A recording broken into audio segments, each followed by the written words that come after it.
El tema de hoy voy a compartir mi pantalla. Es un tema sumamente eh, profundo. Es el tema de la existencia y la naturaleza de Dios. Y quiero comenzar diciendo que si no definimos a Dios por medio de las Escrituras, el mundo lo definirá para ti. Vamos a estudiar estos temas que son inseparables. No es teoría, no es fundamento. Lo que tú crees y lo que yo creo acerca de Dios determina cómo nosotros oramos, determina cómo obedecemos, determina cómo enfrentamos las situaciones adversas de día a día. El sufrimiento determina cómo tomamos decisiones. Es un tema de identidad. La existencia de Dios es un tema muy profundo y es algo que todos nos hemos preguntado. Y la pregunta inicial, si alguien te dijera, ¿quién es Dios para ti? ¿Cómo tú vas a responder? ¿Responderías bíblicamente o responderías con cosas aprendidas? Entonces, la idea central es que Dios existe, que se ha revelado y que conocer quién Él es define cómo nosotros vivimos. Entonces, de eso se trata esta lección de hoy, de afirmar la existencia de Dios según la Biblia, de conocer argumentos racionales, o sea, de la razón que apuntan a su existencia, de comprender la naturaleza de Dios según la Escritura y de identificar cuáles son las ideas erróneas que distorsionan quién es Dios. Así que vamos hablar de la presuposición bíblica, o sea, lo que la Biblia da por sentado, lo que presupone. La Biblia no intenta probar a Dios. Lo voy a repetir, la Biblia no intenta probar a Dios. La Biblia lo presenta como una realidad que es innegable.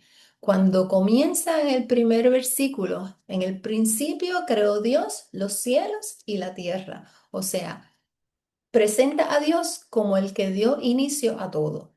Por tanto, asume, hay una presuposición de que Dios existe, Dios es y Dios es el creador. Y lo afirma como una verdad fundamental. Si vamos al Salmo 19 del 1 al 4, aquí puse del 1 al 2, pero realmente cuando seguí leyendo no pude parar. Dice, los cielos cuentan la gloria de Dios. El firmamento anuncia la obra de sus manos. Un día emite palabra a otro día y una noche a otra noche declara sabiduría.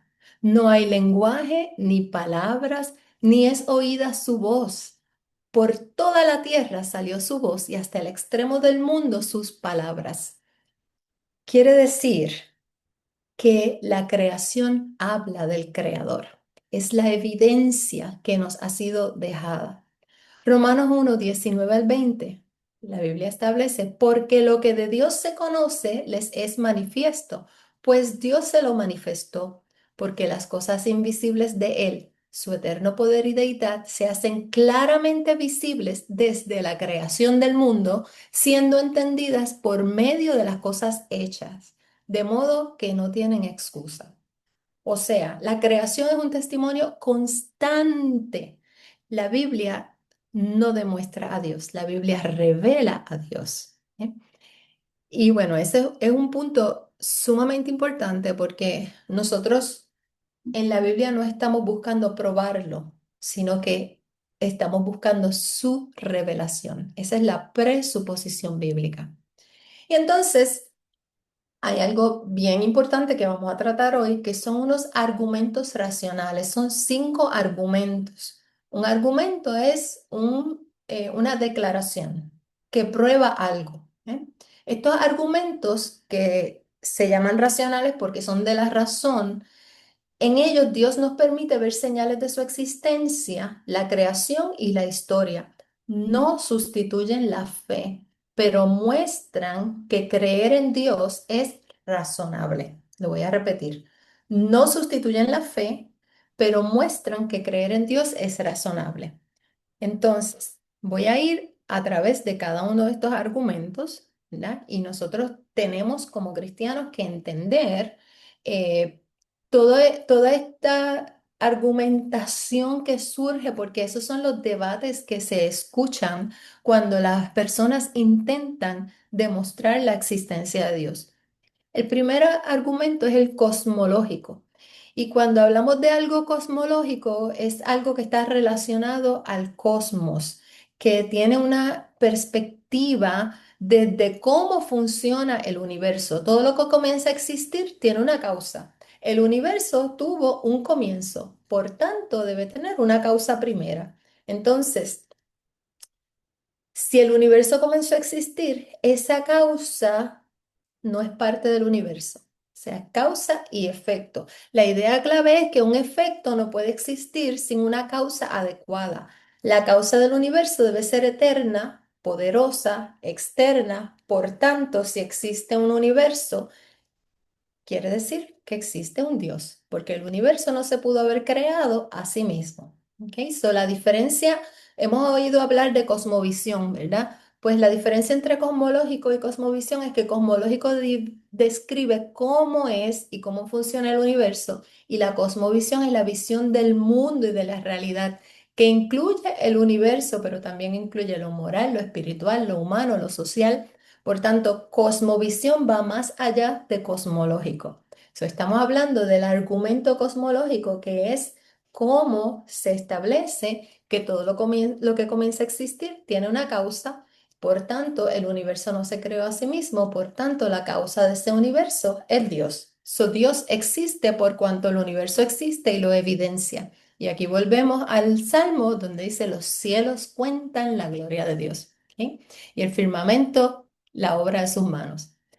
El segundo argumento es el argumento teleológico. ¿Ok? Esa palabra teleológico proviene del griego. Telos significa un fin, un propósito, una meta, un cumplimiento. Y logos es la razón, el estudio, la explicación.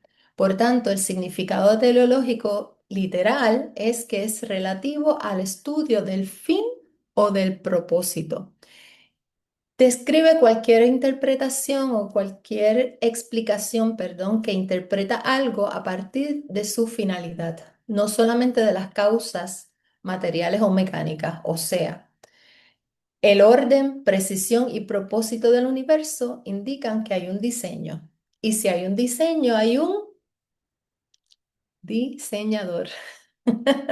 ¿Ok? No puede existir un diseño sin alguien que lo haya hecho. Usted encuentra de repente y le traen unos planos, le traen un layout para una casa.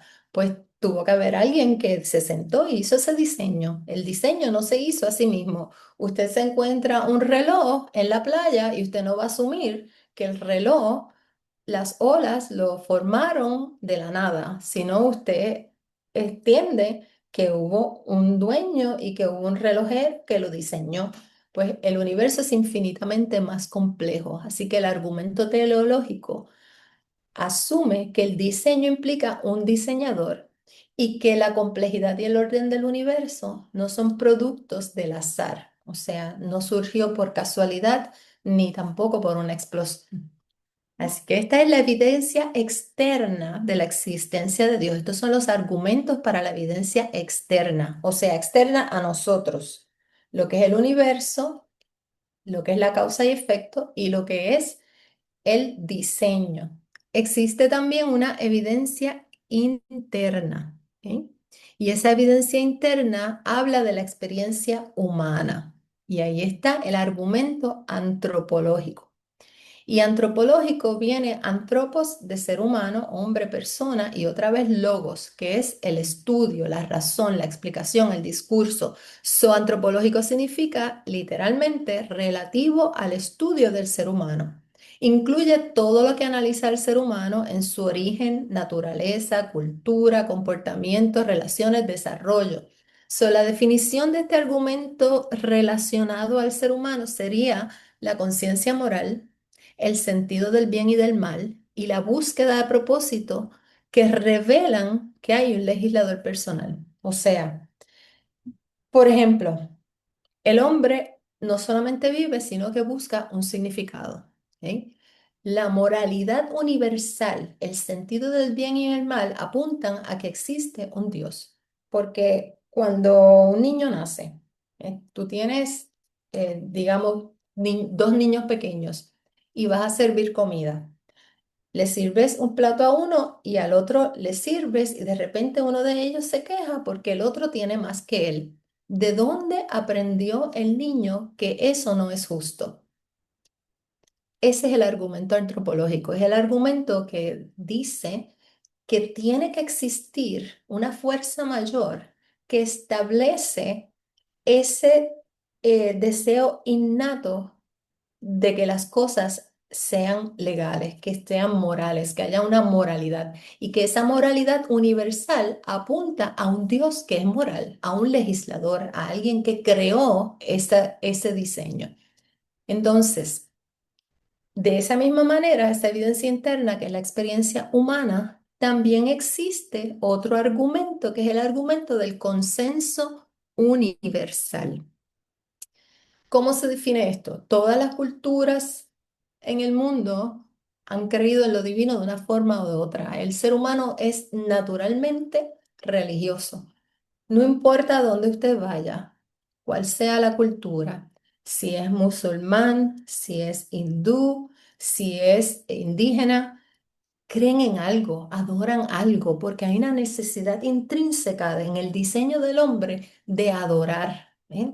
Porque el ser humano fue creado para adorar y eso revela que hay un Dios, ¿eh? Eso revela que hay una existencia de Dios. Ese es el argumento llamado de consenso universal. Es la necesidad de adorar a Dios. O sea que nosotros somos incurablemente religiosos por diseño. ¿Ok? Tenemos ya cuatro argumentos. Son posturas que demuestran la existencia de Dios y tienen ya, pues, esto está más que estudiado, más que documentado y evidencia la existencia de Dios. ¿Ya? Entonces hay un quinto argumento y este es el argumento de la evidencia histórica. Es el argumento que establece que Dios ha intervenido en la historia. Por ejemplo, el rey Ciro, cumplimiento profético. Históricamente, Ciro II de Persia permitió que los judíos regresaran a Jerusalén y permitió la reconstrucción del templo. Ese hecho coincidió con profecías bíblicas anteriores a su nacimiento que lo mencionaban por nombre y describían su misión. Y para muchos estudiosos de la Biblia, eso correspondía, o esa correspondencia entre profecía y acontecimiento histórico se interpreta, escuchen esto, como una intervención divina en la historia. O sea, que el cumplimiento profético a través de la historia es una intervención divina en la historia. Por tanto, ese cumplimiento profético, hay una palabra y hay un cumplimiento, eso es una evidencia de que existe Dios. Entonces, la evidencia histórica también incluye imperios que han tenido auge y han caído bajo diferentes soberanías. El imperio de Asiria, Babilonia, Persa, Grecia, Roma, que fueron imperios y dominios mundiales que luego cayeron y la narrativa bíblica interpreta todos esos movimientos como parte de un orden dirigido por Dios, donde Dios es quien permite el poder, quien quita y pone reyes, quien lo limita o los reemplaza según sus propósitos. Entonces, la coincidencia entre esos ciclos y las afirmaciones proféticas se presenta también como evidencia de una soberanía divina. Eh, Otro ejemplo de evidencia histórica, el pueblo de Israel, la preservación del pueblo de Israel a través de los siglos. Exilios, invasiones, diásporas, persecuciones. El pueblo judío, a pesar de toda su historia, ha mantenido su identidad cultural y lingüística a lo largo de milenios, miles de años. Y entonces esto también se ve como un testimonio de preservación divina porque lo anticipan los textos bíblicos. So, la Biblia habla, establece y se cumple. Y eso es evidencia de la existencia de Dios. Y por último, Jesucristo es la culminación histórica, la culminación de la evidencia histórica. La figura de Jesús está más que documentada, fuentes cristianas, fuentes no cristianas, históricas, seculares. Su vida, su muerte, el surgimiento de del movimiento cristiano se interpretan como el cumplimiento de una larga lista de expectativas mesiánicas que venían por cientos y cientos de años. La fe cristiana Definitivamente es una representación de la intervención divina en la historia humana y es, bueno, la culminación, el de regreso al paraíso. Pues Jesús es la evidencia más grande de la existencia de Dios. Así que tenemos esos 5 argumentos que muestran la existencia de Dios. Entonces, pero eso está bien, bien chévere. 5 argumentos, muy bien. ¿Y qué tal con los que niegan a Dios? Bueno, el ateísmo, ¿verdad? Es una decisión moral, no solamente intelectual. La Biblia lo presenta de esa manera. Existe lo que se llama el ateísmo teórico, que es la negación intelectual de la existencia de Dios, ¿verdad? Se trata de razonar que Dios no existe, pero también está el ateísmo práctico, que es cuando se vive como si Dios no existiera, independientemente de lo que se diga creer. Eh, yo veo la negación de Dios, el ateísmo, como una rebeldía. Una rebeldía porque es parte de no querer tener un jefe, no querer sujetarse. Yo no niego a Dios porque no haya evidencia. Cuando digo yo, digo las personas que creen así, no yo, Vivian Borrero. Sino que estas personas no se quieren sujetar, no quieren tener a quien rendirle cuentas. Por tanto, pues deciden no creer. Es una decisión. ¿Bien? Porque hay más evidencia de la existencia de Dios que de la no existencia de Dios. ¿No? Y a fin de cuentas, eh, como dijimos, la Biblia no quiere probar que Dios existe, sino que quiere revelar a Dios, revelar al Dios que tiene la naturaleza de amor, al Dios creador. Y eso nos lleva entonces a la próxima parte del día de hoy, que es la naturaleza de Dios. La naturaleza y la esencia de Dios, ¿verdad? Se refiere a cómo es Él, qué es lo que lo distingue, qué lo hace Dios.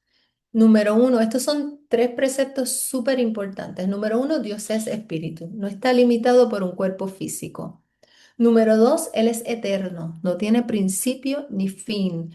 Y número tres, Él es inmutable, o sea, no cambia en su ser ni cambia en sus propósitos. Y escuché a alguien decir, pero entonces si Dios no cambia, quiere decir que Él es terco. Y yo, no, no, no. Lo que pasa es que Dios es perfecto y por cuanto Él es perfecto, Él no necesita evolucionar. Y si cambiara, entonces diríamos que sería para mejorar o para empeorar. Y estaríamos cuestionando su perfección, estaríamos cuestionando su naturaleza y su esencia. Él es inmutable. Dios no se altera con nuestras temporadas o nuestras emociones. Así que Dios es espíritu, Dios es eterno, Dios es inmutable.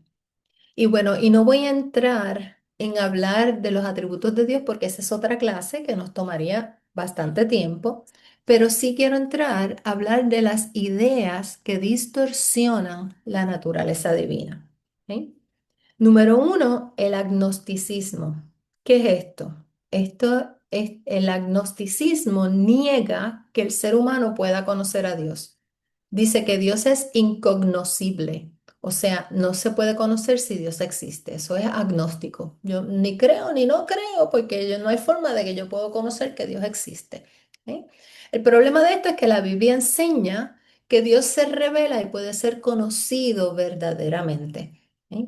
Así que el agnosticismo es una distorsión de la naturaleza divina y no es bíblico, ¿eh?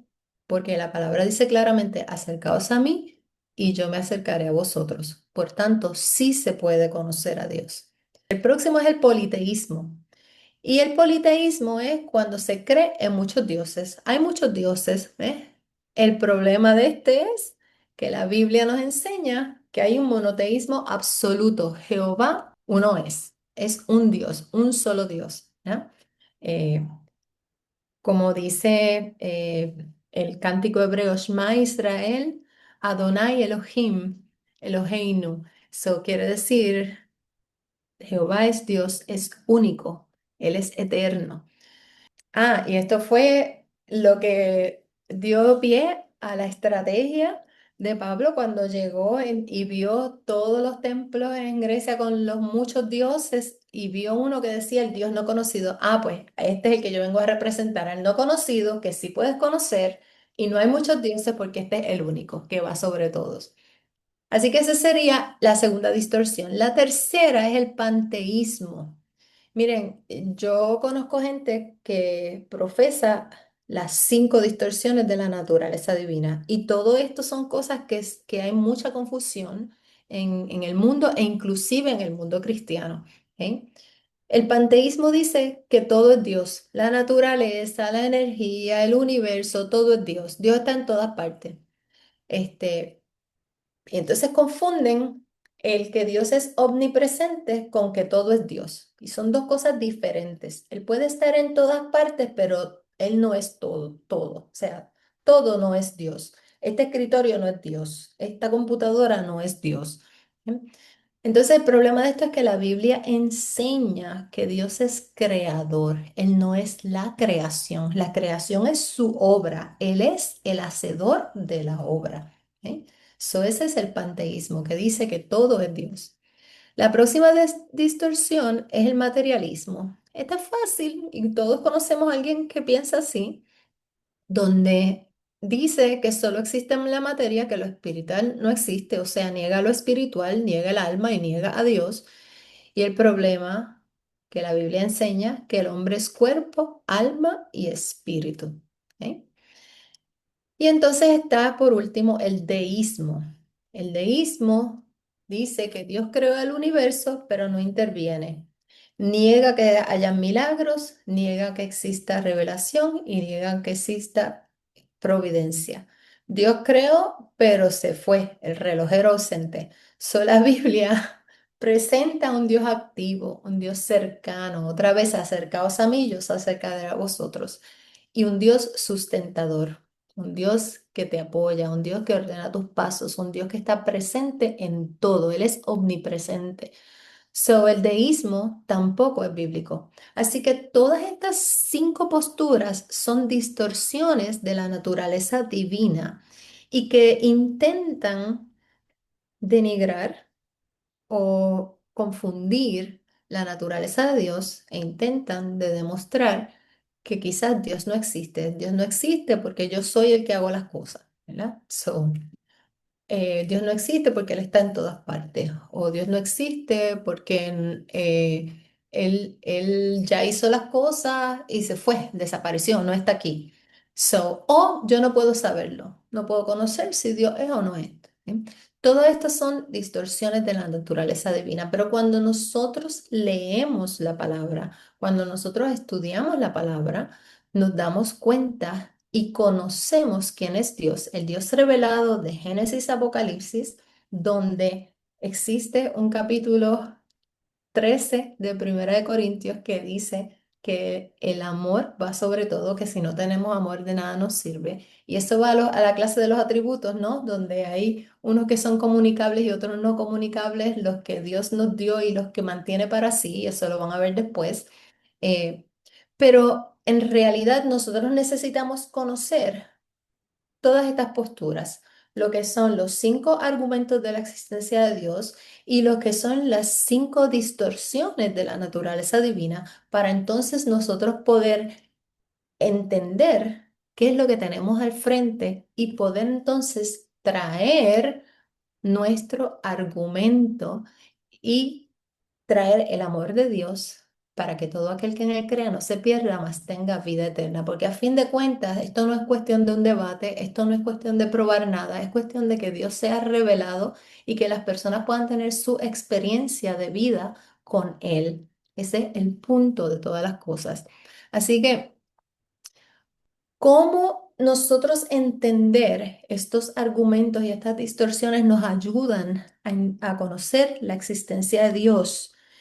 Mira, es un issue de estabilidad.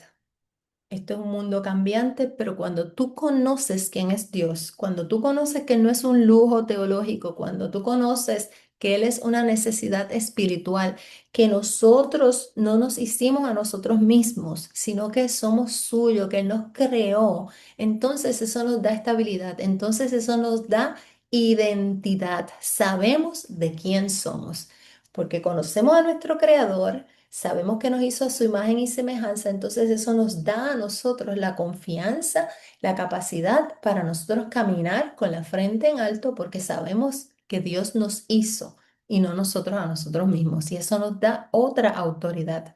Y entonces nos da dirección moral porque tenemos un norte claro, porque sabemos distinguir entre el bien y el mal, porque su Espíritu Santo está en nosotros y nos enseña todas las cosas.